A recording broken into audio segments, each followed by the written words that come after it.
Коя е най-честата грешка в днешно време за отваряне на материала от към свободният край?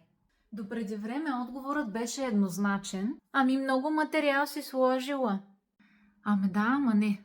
Тъй като вече всички се научихме да правим тънки и красиви ногти, взе да се появява нова грешка. А именно прекалено малкото материал в свободният край. От доста време исках да направя тази демонстрация. За целта съм пожертвала няколко ногти. Виждате как с леко избутване с избутвача, там където е започнало да се отлепя, може да стане доста голямо отваряне. Отлепянето от своя страна води до благоприятна среда за развитие на бактерии.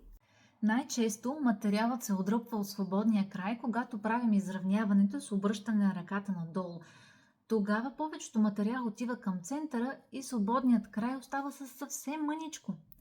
Аз ви препоръчвам, когато обърнете ръката, преди да запечете, лекичко да издърпате малко в свободният край с тънката четка. Също да изпилите естественият свободен край с пила под 45 градуса, след като сте приключили маникюра. Надявам се видеото да ви е било полезно. Последвайте ни за още такива видеа.